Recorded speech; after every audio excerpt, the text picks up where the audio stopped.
اعوذ باللہ من الشیطان الرجیم، بسم اللہ الرحمن الرحیم۔ آج کا میرا موضوع جو ہے وہ ہے گاندھی جی۔ یہ چوتھی جماعت کی اردو کتاب سے لیا گیا ہے۔ اس ہستی کے بارے میں ہم نے پچھلی کلاس میں بھی کچھ جانکاری حاصل کی ہے کہ گاندھی جی کا شمار ہندوستان کی تحریک آزادی کے بانی لیڈروں میں شمار کیا جاتا ہے۔ گاندھی جی، جن کا اصلی نام موہن داس تھا، گجرات کے گاؤں پور بندر میں پیدا ہوئے تھے۔ ان کے والد کا نام کرم چند تھا۔ ابتدائی تعلیم جو تھی گاندھی جی نے وہیں حاصل کی، اور اعلیٰ تعلیم حاصل کرنے کے لیے گاندھی جی انگلستان چلے گئے۔ وہاں سے بیرسٹری کی ڈگری حاصل کی۔ بیرسٹری کی ڈگری حاصل کرنے کے بعد وہ اپنے ملک جب واپس ہندوستان لوٹے تو انہوں نے وکالت کا پیشہ اختیار کیا، اور وکالت کا پیشہ اختیار کرنے کے بعد کچھ عرصے کے بعد وہ جنوبی افریقہ چلے گئے، جہاں نسل پرستی کی لڑائی اس وقت چل رہی تھی۔ تو اس میں بھی گاندھی جی نے بڑھ چڑھ کر حصہ لیا، اور اس ظلم کے خلاف اس نے ایک تحریک چلائی جو ستیہ گرہ کے نام سے مشہور ہوئی۔ اس وجہ سے گاندھی جی ایک ہر دل عزیز اور شہرت یافتہ لیڈر بن کر اپنے ملک میں بھی اور دنیا میں بھی ابھر کے سامنے آئے۔ اسی ہستی کے بارے میں ہم مزید جانکاری حاصل کرنے کی کوشش کریں گے۔ یہی وجہ ہے اس کو فادر آف نیشن بھی کہا جاتا ہے۔ اس کے لیے ہم سیدھا پیج 65 پہ آتے ہیں اور اس کا دوسرا حصہ شروع کرتے ہیں۔ جنوبی افریقہ سے واپسی پر گاندھی جی ہندوستان کی عملی سیاست میں سرگرم ہوئے۔ انہوں نے انگریزوں کے خلاف آزادی کی تحریک میں بڑھ چڑھ کر حصہ لیا۔ جنوبی افریقہ سے جب وہ واپس آئے تو واپس آ کر اپنے ملک میں جو آزادی کی تحریک چل رہی تھی، اس آزادی کی تحریک میں عملی طور گاندھی جی شریک ہوئے، اور اس میں بڑھ چڑھ کر انہوں نے حصہ لیا۔ انہوں نے انگریزوں کے خلاف آزادی کی تحریک میں بڑھ چڑھ کر حصہ لیا جو اس وقت چل رہی تھی، کیونکہ ہمارا ملک جو تھا اس وقت انگریزوں کی ایک نوآبادی تھا۔ ایک سامراجی طاقت نے اس ملک پہ غصبانہ قبضہ کیا۔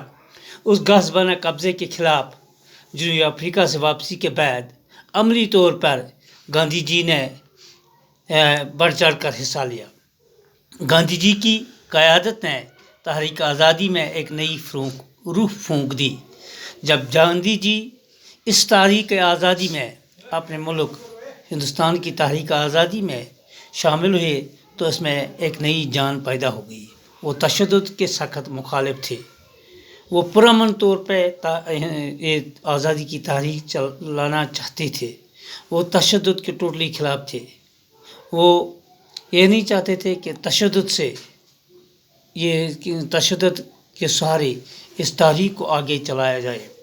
انہوں نے لوگوں کو پرامن جدوجہد کا راستہ دکھایا۔ عدم تشدد انگریزوں کے خلاف ایک مؤثر ہتھیار ثابت ہوا۔ گاندھی جی نے لوگوں کو پرامن جدوجہد کرنے کا درس دیا، تو اس کے لیے یہ جو اس کا جو درس اس نے لوگوں کو دیا، عدم تشدد انگریزوں کے خلاف، اس کی وہ عدم تشدد کی تحریک جو تھی وہ ایک زبردست ہتھیار ثابت ہوا۔ گاندھی جی نے انگریزوں کے خلاف عدم تعاون کی تحریک بھی چلائی۔ وہ کئی بار جیل بھی گئے۔ گاندھی جی نے اس کے علاوہ انگریزوں کے خلاف ایک تحریک چلائی جس کو عدم تعاون کی تحریک بھی کہا جاتا ہے۔ یعنی اس نے لوگوں کو کہا کہ ہم انگریزوں کے ساتھ تعاون نہیں کریں گے۔ اس بات پہ انگریز حکومت نے ان کو کئی بار جیل بھی بھیج دیا۔ 1942 میں گاندھی جی نے ہندوستان چھوڑ دو کی تحریک شروع کی۔ 1942 کا واقعہ ہے کہ گاندھی جی نے ایک تحریک چلائی جس کو ہندوستان چھوڑ دو کی تحریک کہا جاتا ہے، کوئٹ انڈیا موومنٹ۔ انہوں نے انگریزوں کو ہندوستان آزاد کرنے پر مجبور کیا۔ انہوں نے ہندوستان کو اس بات کے لیے مجبور کیا کہ وہ اس ملک سے، ہمارے ملک سے چلے جائے اور یہ ملک آزادی کی راہ پہ گامزن ہو۔ عوام نے آزادی کے نعرے میں ان کے ساتھ آواز ملا دی۔ آزادی کا نعرہ جو گاندھی جی نے دیا، وہاں کے لوگوں نے ان کے اس نعرے کے ساتھ آواز ملا دی، یعنی اس کو تعاون دیا۔ سارے ملک میں جوش و خروش پھیل گیا۔ سارے ملک میں اب لوگوں کے دلوں میں ایک جذبہ پیدا ہو گیا کہ ہمیں آزادی حاصل کرنی ہے۔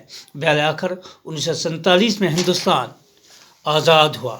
آخر کار 1947 کا واقعہ ہے 15 اگست، جب ہمارا ملک ہندوستان انگریزوں کی غلامی سے آزاد ہوا۔ اس طرح میرا موضوع جو ہے یہ یہیں پر ہی اختتام پذیر ہوتا ہے۔ اس کے آگے ہم دوسرے کلاس میں مزید جانکاری حاصل کرنے کی کوشش کریں گے، تو دیجیے اجازت، شکریہ۔